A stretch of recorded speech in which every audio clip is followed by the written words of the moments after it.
আজকে আমি সর্ষে দিয়ে আমুদি মাছের ঝোল বানাবো। তার জন্য আমি নিয়ে নিয়েছি 1 বাটি পেঁয়াজ, 1 বাটি টমেটো আর লম্বা করে কাটা আলু, 1 বাটি তেল, সর্ষে বাটা, লবণ আর ফোড়নে দেওয়ার জন্য কালো জিরে আর শুকনো লঙ্কা। আর গুঁড়ো মশলাতে নিয়েছি 1 চামচ হলুদ গুঁড়ো, 1 চামচ ধনে গুঁড়ো আর 1 চামচ ম্যাজিক মশলা, মানে যেটা আমি লঙ্কা গুঁড়ো বলি আর যাকে। আর পেস্টে নিয়েছি আদা, জিরে, রসুন আর কাঁচা লঙ্কা বাটা।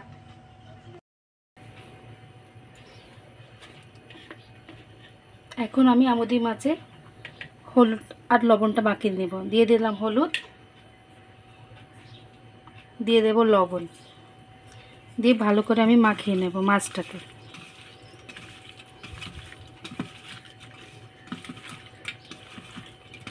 আমি সব মাছটাকে আমি হলুদ আর লবণ গুঁড়ো দিয়ে ভালো করে মাখিয়ে নিচ্ছি। আমুদি মাছে এখন হলুদ আর লবণ আমি মাখিয়ে নিয়েছি। এখন 10 মিনিটের জন্য আমি ম্যারিনেট করতে রেখে দেব। গ্যাসের ফ্লেম অন করে কড়াটা গরম হতে রেখে দিয়েছি। এখন কড়াটা গরম হলে ওতে আমি তেলটা দিয়ে দেব। কড়াটা এখন আমার গরম হয়ে গেছে, আমি দিয়ে দেব সাদা তেল।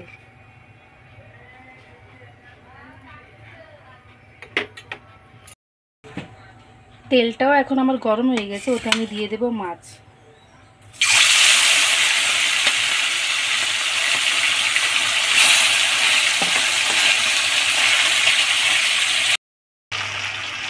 তেলে এখন আমি মাছটা দিয়ে দিয়েছি। এখন মাছটা আমি ভালোভাবে ভেজে নেব।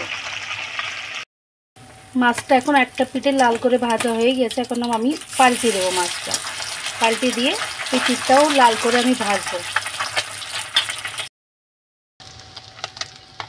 মাছটা এখন আমার ভাজা হয়ে গেছে। এখন আমি মাছগুলো তুলে নেব।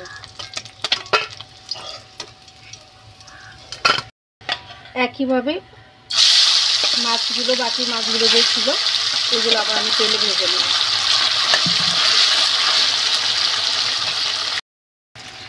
আবার ওই তেলে মাছগুলো আমি দিয়ে দিয়েছি। আগের মতন যেমনি মাছগুলো ভেজেছি এই মাছগুলোও আমি লাল করে ভেজে নেব। সব মাছগুলো এখন আমার ভাজা হয়ে গেছে। এখন মাছ ভাজা তেলে আমি দিয়ে দেব আলু। আলু দিয়ে আলুটাও আমি ভেজে নেব।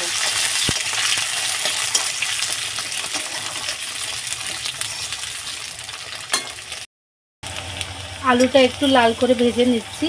আর কিছুক্ষণ লাল হলেই আমি তুলে নেব আলুটা। আলুটা আমার লাল করে ভাজা হয়ে গেছে, এখন আমি তুলে নেব। কড়াইতে দিয়ে দিচ্ছি তেল। তেলটা গরম হতে দেব। তেলটা আমার এখন গরম হয়ে গেছে, ওতে দিয়ে দেব 2 টুকরো করা শুকনো লঙ্কা আর কালো জিরে ফোড়নে দেব। ওতে দিয়ে দেব পেঁয়াজ কুচি।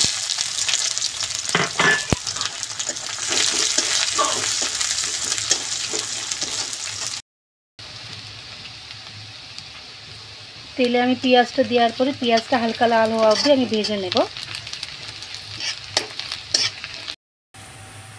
পেঁয়াজটা এখন আমার লাল হয়ে গেছে। এখন আমি দিয়ে দেব টমেটো কুচি।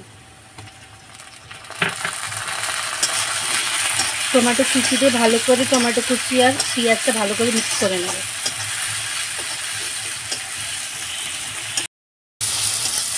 টমেটো পেঁয়াজ আমি এখন ভালো করে ভেজে নিয়েছি। টমেটোটাও এখন আমার নরম হয়ে গেছে। এখন আমি দেব পেস্ট করে রাখা মশলা। পেস্ট করা মশলা দিয়ে ভালো করে আমি কষিয়ে নেব, যাতে আদা রসুনের গন্ধটা ছেড়ে যায়। পেস্ট করে রাখা মশলাটা আমি ভালো করে এখন ভেজে নিয়েছি। এখন ওতে দিয়ে দেবো আমি গুঁড়ো মশলা।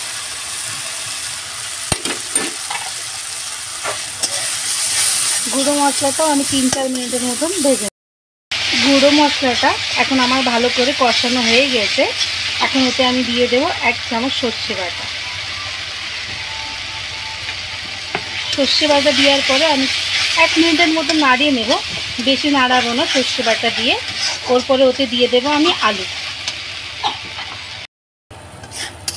সর্ষে বাটাটা ভালো করে মশলার সাথে মিশিয়ে নিয়েছি। এখন ওতে আমি দিয়ে দেবো ভেজে রাখা আলু। আলুগুলো দিয়ে আর 2-4 মিনিটের মতন আমি নাড়িয়ে নেব।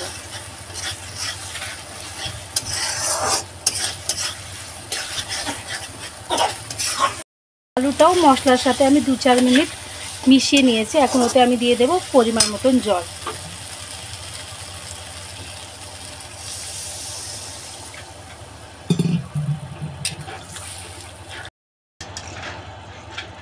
পরিমাণ মতন জলটা এখন আমি দিয়ে দিয়েছি। এখন গ্রেভিটা ফুটলেই ওতে আমি মাছটা দিয়ে দেব। গ্রেভিটা আমার ফুটছে। এখন গ্রেভিটা কিছুক্ষণ ফোটার পরে আমি মাছটা দিয়ে দেব। গ্রেভিটা এখন ফুটছে, ওতে আমি দিয়ে দেব 3টে চেরা কাঁচা লঙ্কা। কাঁচা লঙ্কা দিয়ে ভালো করে মিশিয়ে নিই।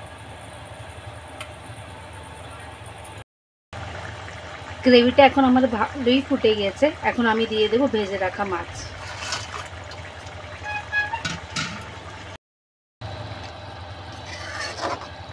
মাছটা আমি গ্রেভির মধ্যে দিয়ে ভালো করে মিশিয়ে নিয়েছি। এখন আমি 2-3 মিনিটের জন্য ঢাকা দিয়ে রেখে দেব কিছুক্ষণের জন্য। 2 মিনিট পরে ঢাকাটা এখন আমি সরিয়ে নিচ্ছি। আমার মাছের গ্রেভিটা ভালোই ফুটে গেছে। মাছটা দেওয়ার পরে কি সুন্দর করে ফুটছে, আর কালারটাও কি সুন্দর এসছে। আমুদি মাছ দিয়ে মাছের ঝোলটা এখন আমার রেডি হয়ে গেছে। এখন ওর উপরে আমি ধনেপাতা কুচি দিয়ে নামিয়ে নেব।